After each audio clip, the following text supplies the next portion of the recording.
إن الحمد لله ثم الحمد لله نحمده ونستعينه ونستهديه وعليه نتوكل ونتوب إليه ونعوذ به من شرور أنفسنا ومن سيئات أعمالنا من يهد الله فهو المهتد ومن يضلل فلن تجد له وليا مرشدا وأشهد أن لا إله إلا الله وأشهد أن محمدا عبده ورسوله أما بعد. Today I want to continue from where we left off last week, and just as a refresher, one of the things that we had talked about that some of us struggle with, and particularly people in this day and age, is moving beyond oneself, right? Getting oneself out of the way so that you can truthfully worship your Creator, so you can truthfully worship Allah subhanahu wa ta'ala. And we said actually the nafs, in many ways, right, those aspects of the soul can get in the way where Allah Ta'ala says, أَفَرَأَيْتَ مَنِ اتَّخَذَ إِلَهَهُ هَوَاهُ. Have you not seen the one that takes his own passions, his hawa, right? Have you not seen that kind of person that worships them, that worships his or her passions? And we said that, one of the ways, or the Islam as a way of life, it has these things built into it that tries to condition us to moving beyond ourselves, to being more generous, to being more kind, to caring about other people, even about other so-called perfect strangers.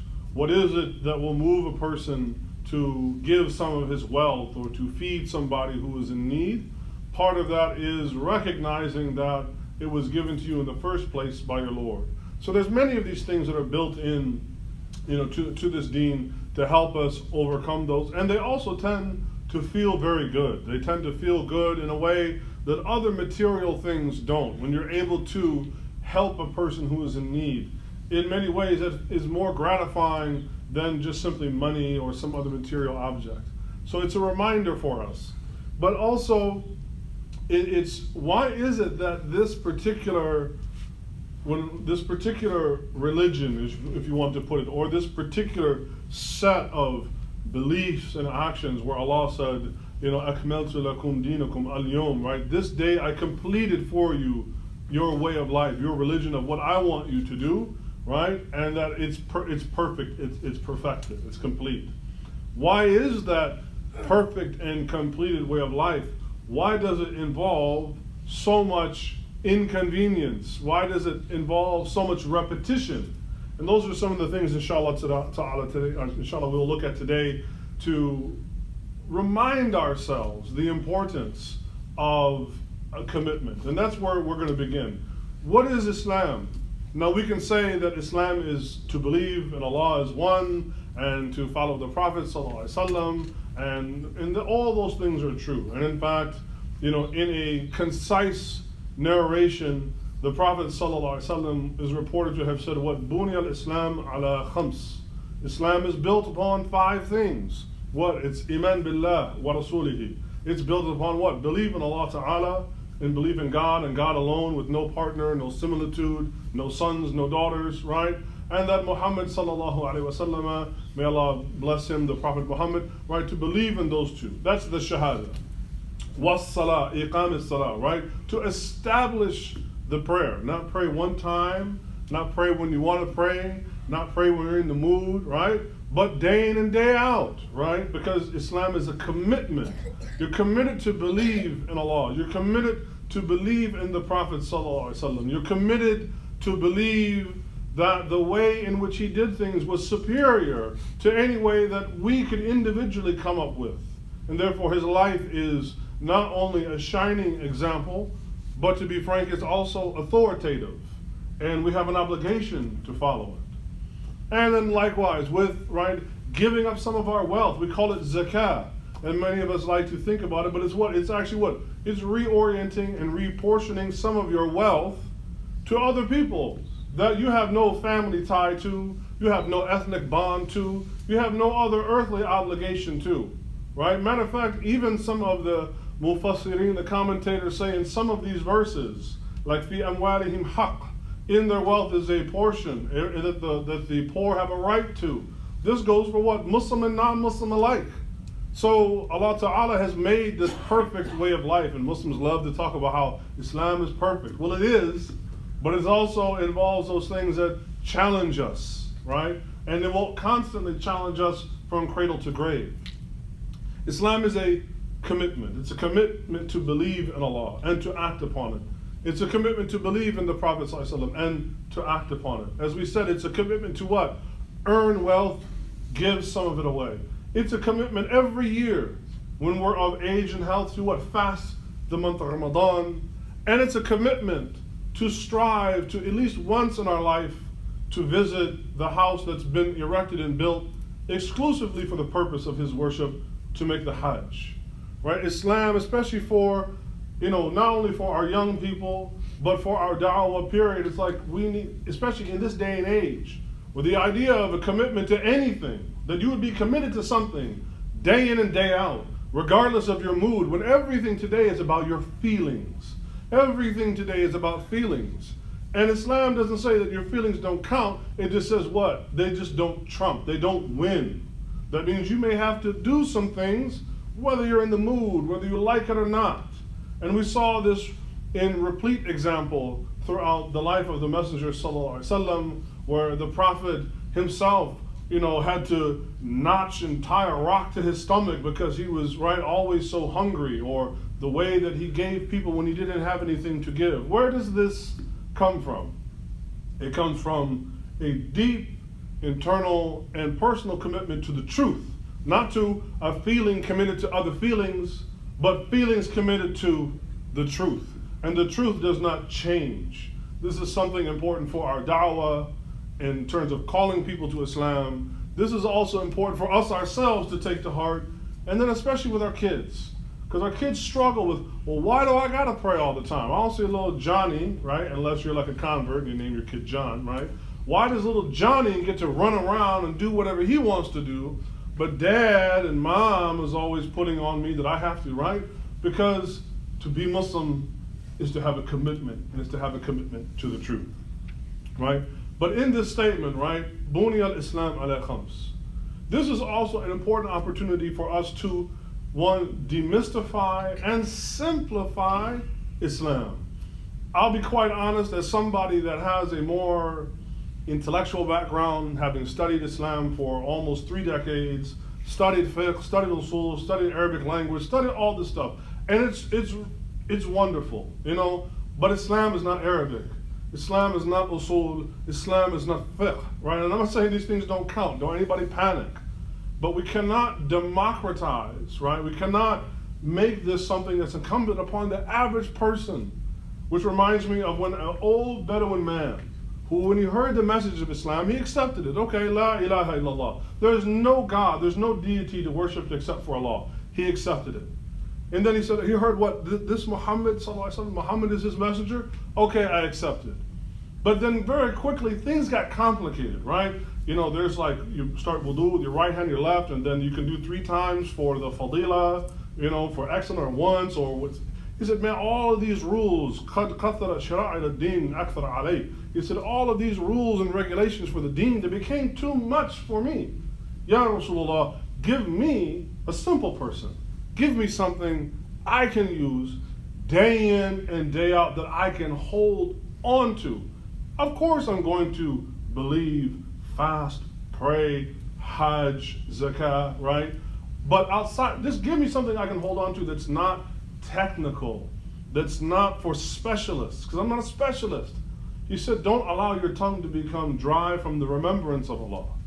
This is what he gave. And another companion came and said, Ya Rasulullah, is the fast obligatory? Is Hajj obligatory? Is the prayer obligatory, right? He said, yes. And he said, if I do this, and essentially not 1 iota more, will I go to Jannah? And the Prophet ﷺ said, yes, inshallah, if you do this, you can go to paradise. And it really shows that we need to address the overcomplication of how we have articulated. And a lot of it is due to people like myself standing up here, in our leadership that have made it unduly burdensome and complicated. But we have to find the sweet spot between relative and making things relatable and this and that, but then also at the same time, what? Buni al-Islam ala khams. Islam is, however, built upon these 5 things, and they are a commitment. Now, some of us may miss a prayer here and there due to a number of reasons, blameworthy and not blameworthy, right? But it's also about playing the long game, right? None of us should feel that if we miss something one time, or that it's over. And in which even some of the people that when they begin to hear the message of Islam, when they thought about everything they did in their past, they said, man, this is not for me, this is for some sort of perfect people. And Allah Ta'ala said, قُلْ يَا عِبَادِيَ الَّذِينَ أَسْرَفُوا عَلَىٰ أَنفُسِهِمْ لَا تَقْنَطُوا مِنْ رَحْمَةِ اللَّهِ. Say to them, O Muhammad, don't ever let them think that they can despair from the mercy and the hope from Allah. إِنَّ اللَّهَ يَغْفِرُ الذُّنُوبَ جَمِيعًا. Allah forgives all sins, right? So we have to find the sweet spot in between an over-intellectualized Islam, right? Which is fine for, the egg-headed people, but that should not be the religion of everyday people. And I'll even say, even as an imam, as somebody that studied scholarship, none of that has anything to do with why I get up and pray Fajr. Has nothing to do why I deprive myself of sleep at night to make tahajjud. It has everything to do with the commitment ultimately to the truth. And this is something that I think our children, we need to have these frank conversations. In fact, Khalil and I were talking about this, and I was even talking with one of my mashayikh before the khutbah. And he was saying that, min al-ahadith as'ab hadith an-Nabi sallallahu alaihi wasallam, he said one of the most difficult hadith, right, that he said is sahal ala al-lisan, it's very easy on the tongue, walakin thaqil ala al-qalb, he said it's very heavy on the heart. And it's the hadith in where the Prophet sallallahu alaihi wasallam said, man radiya billahi rabban, for the one that's satisfied with Allah as his Lord, wal bil islami dinan, and with Islam as his deen, his religion, his way of life, wa bi Muhammadan nabiyyan, and with his or her prophet as Muhammad as the prophet, he said wajabat lahul jannah, then for that person Jannah is an obligation for them. And he said this is what he said, sahal ala lisan, it's very easy on the tongue, we can all say it. In fact, we studied this hadith in our Arabic class because it's a beautiful hadith. And it's easy to say, oh, I'm so happy with Allah, I'm so happy with Islam, I'm so happy with the Prophet ﷺ. Oh, really? When is the last time you prayed tahajjud more than once a month? When is the last time you gave a serious amount of your money to some charitable organization or to poor people? When is the last time you went a week where you prayed all of your sunnah prayers, not just banging out, right, just all of the fara'id? Even though, yes, you can go to Jannah with this, but we're talking about commitment, we're talking about love, we're talking about what do you really believe? How many of us can really say this? Am I really satisfied? If you're satisfied with something, if you like something, then you will kind of go beyond the basics. And this is where, again, our children are being raised in a culture, an environment, and maybe even a global civilization in which everything is about what? Comfort. Live the easiest, most comfortable life you can, just skate by, right? Everything in life is about being happy. And what we don't understand sometimes, or what we forget, is Allah says, I will give you wealth, I will give you fame, I will give you all of these things, right? But then I may also test you and take some of it away. And then I'm going to see how you were at. ثُمَّ جَعَلْنَاكُمْ خَلَائِفَ فِي الْأَرْضِ. مِنْ بَعْدِهِمْ. We made you, talking about a group of people, what we made you leaders in the land. After other people that we would what? وَلَقَدْ أَهْلَكَنَا الْقُرُونَ مِنْ قَبْلِكُمْ. We destroyed generations before you before as well. But then what? We made you, after we destroyed them, we made you leaders, right? For what purpose? لِنَنْظُرَ كَيْفَ تَعْمَلُونَ. To see how you would act in deeds. This has a lot to do with why we're here. Why do we have time? Why are we given length of life, right? What is the pursuit of medicine to extend life and quality of life when, in fact, nobody has a cure for death? right? I mean, I would like to live as long as possible with a high quality just so that I can try to expiate as many sins as possible. So it's not about lusting after death. But at the same time, nobody's got a cure for death. Therefore, what is all of this? What are we sticking around for? Everything that we will accumulate will slip through our hands when we go in that little, 6x3 little box in the ground. Everything will slip through our fingers. So what are we here for? Part of that is what? That grave, right? That pine box, which we don't like to think about too much. It's that reminder that what? What are you committed to?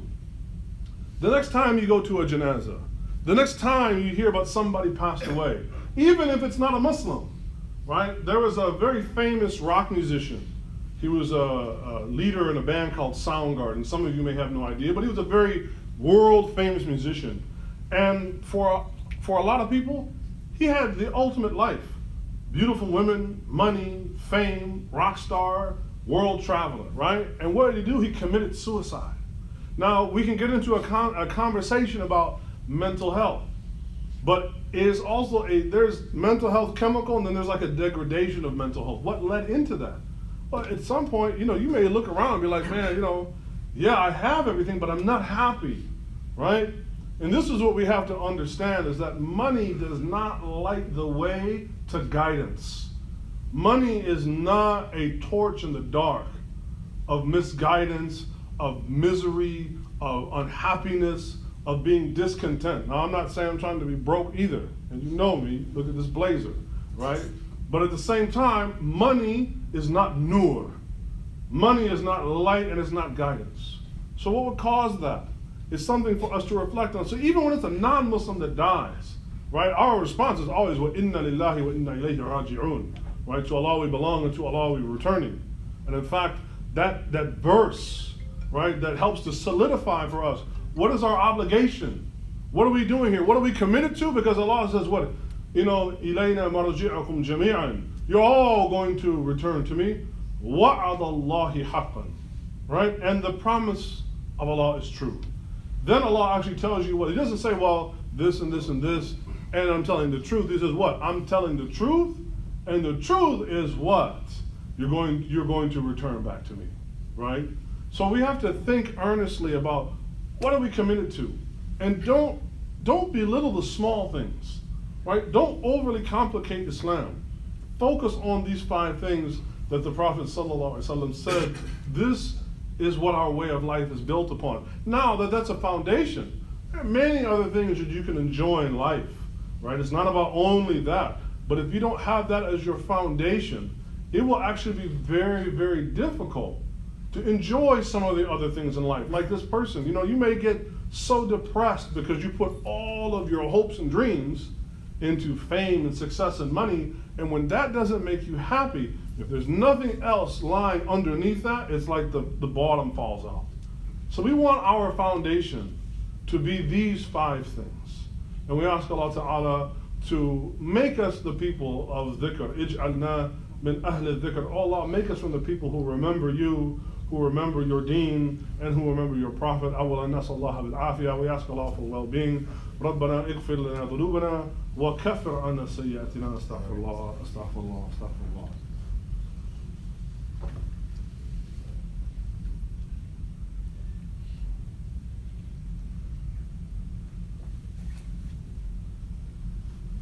الحمد لله وكفى والصلوات والسلام على رسوله المصطفى وعلى آله وصحبه ومن والاه وبعد.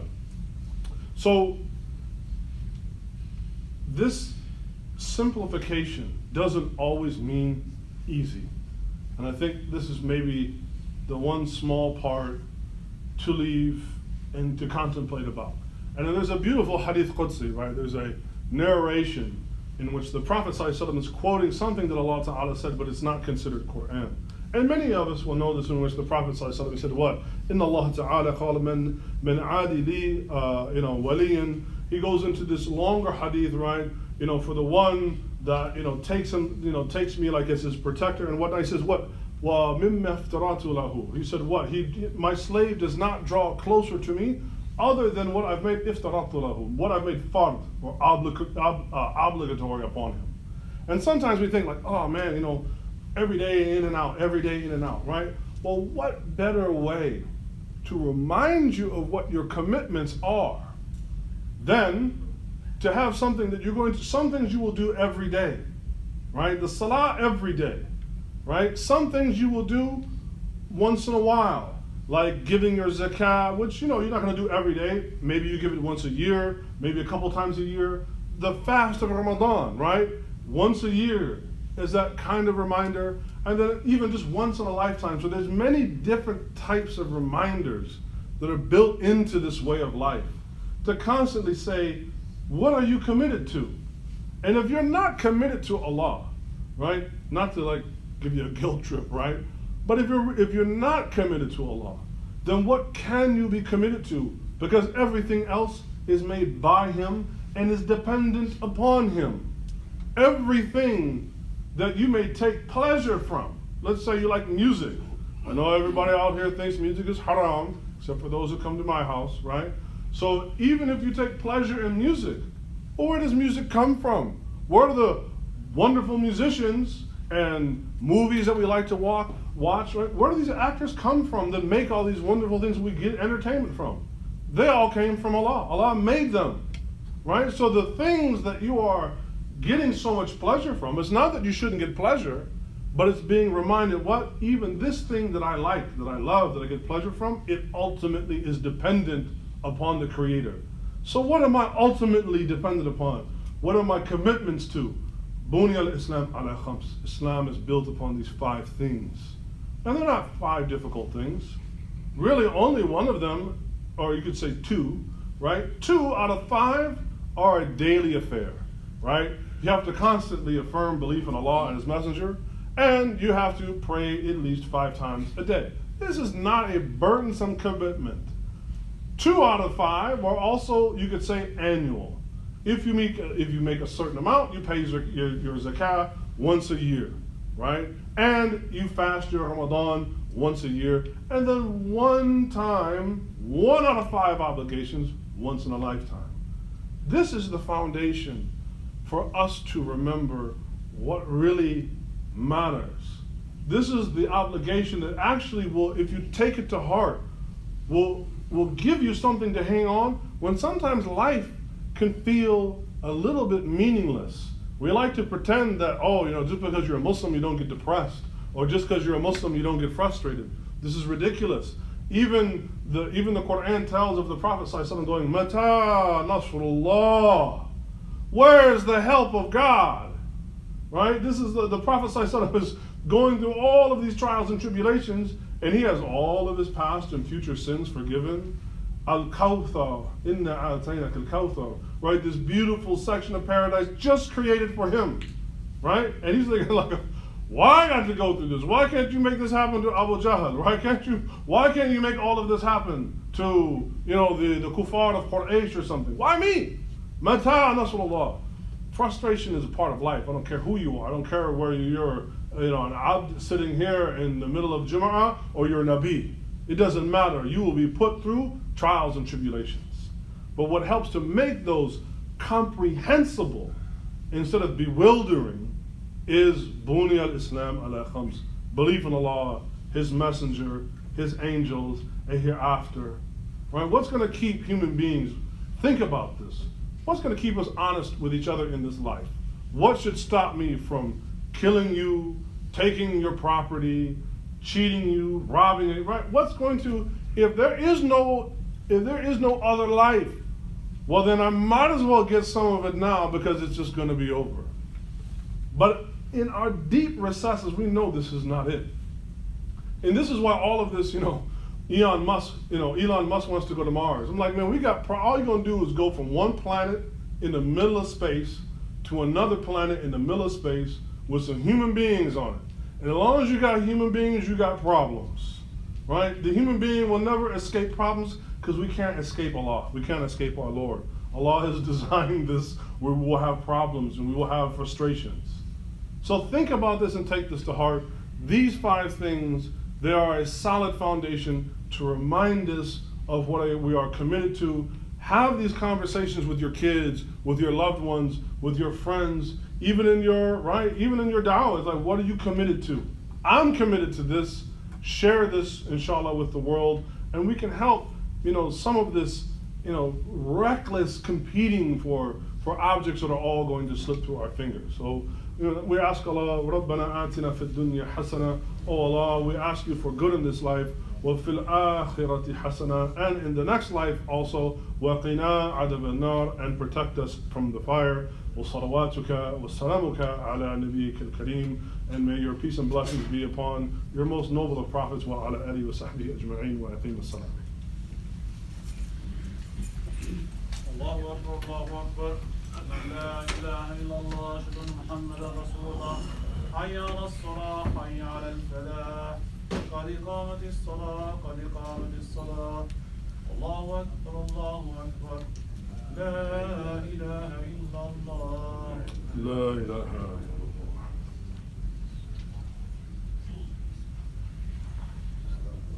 استقيموا صفوفكم.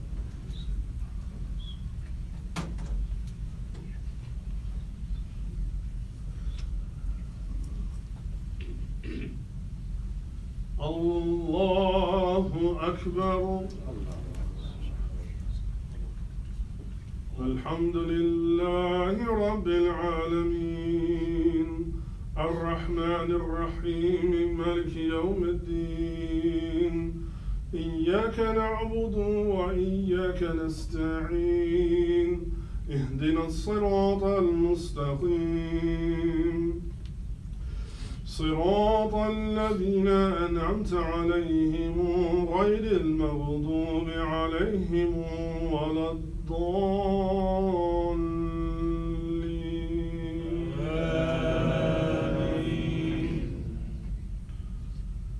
سبح اسم ربك الأعلى الذي خلق فسوى والذي قدر فهدى والذي أخرج المرعى فجعله غثاء أحوى سنقرئك فلا تنسى إلا ما شاء الله إنه يعلم الجهر وما يخفى ونيسرك لليسرى